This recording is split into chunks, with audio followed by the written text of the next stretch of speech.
Welcome and welcome back everyone. If you're seeing me for the first time, my name is Twicha and I make DIY videos for home decor elements which you usually find expensive on some high-end stores or probably on the home decor websites. So if you are into the same, please don't forget to watch my other videos and let's get started with our today's video.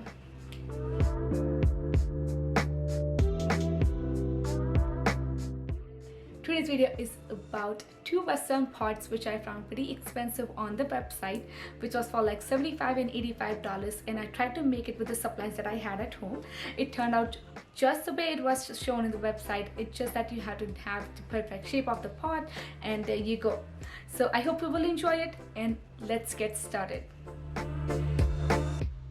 So the first one is Ultralight Dreams Terracotta Planter, which was for $85 to $130. They come in two sizes, 6 inches and 8 inches.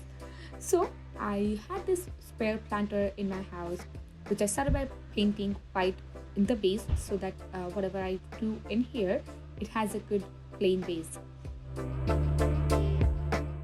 Then I started to mix up the color that had in the base of the actual planter in our actual inspiration. So it took a little bit of time for me to figure out which shade will work because I was using the acrylic paint, and when the acrylic paint dries, it comes out with a different shade than you were expecting, right? So I had to give 1 or 2 coats, actually 3 coats, so that I can work around the exact color that I am expecting it to be.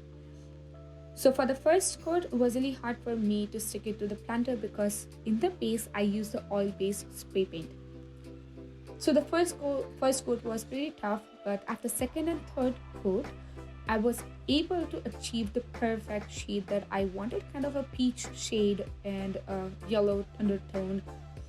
Yes, that worked for me.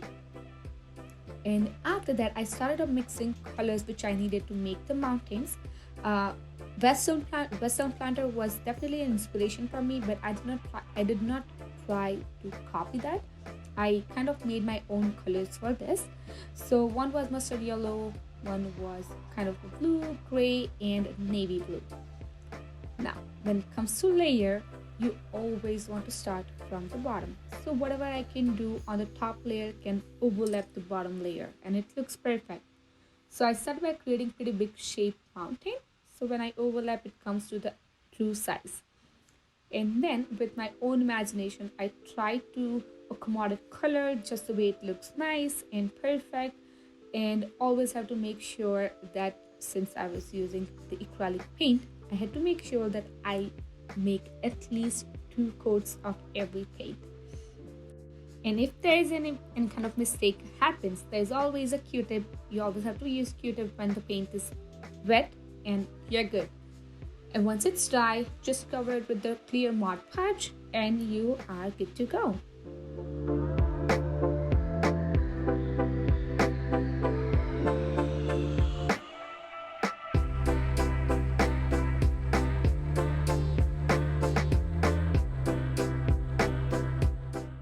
Now, the second one is Steph Dobridge Daughter Planter. This planter is basically I got from the dollar store, and it had a design in that. I kind of wanted the plain planter, so I started filling the design with the filler. Playing with the filler is my favorite part, so I enjoyed that a lot, and it's not time consuming. It just takes like probably 5 minutes, and you have to leave it to dry for about 10 to 15 minutes, or probably as the given instructions.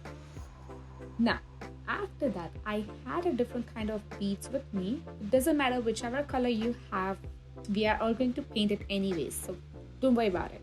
Even if you have the wood one, that's gonna work for sure. So I took 6 or 7 out of them to make the round portion on the top of the planter. And since I was using the beads, I had to make sure that I fill them, because when I paint them, it's gonna look like I have used beads, which I was not intending it to look like. Meanwhile, my planter was dried with speckle. So I sanded it down and removed the excess of filler that was sticked to the planter. And with the help of industrial glue gun, I stick the beads as well. Now, before sticking to the beads, I actually took the measurements that how many I will need and which distance will I need to keep. So you have to create, like you have to make a design before you stick the beads, because if you don't do that, that's gonna mess up the design. So yes, I did that. It's just that I forgot to record that part. So once you do that, you have to leave it to dry and give it to settle for about 10 to 15 minutes. And you have to make sure that beads are not falling off. And the last step, I painted them with the spray paint, the same white spray paint that I used before. And just because I was using different texture on the beads and the planter, I did 5 to 6 coats.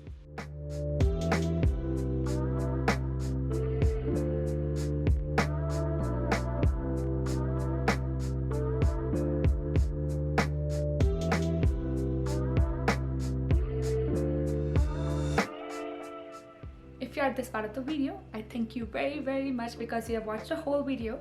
And if you have enjoyed, please don't forget to watch my other videos because they are more fun, and like, comment, subscribe to them because that's gonna help me to create my YouTube community. And once again, I thank you so much. I will see you in the next one.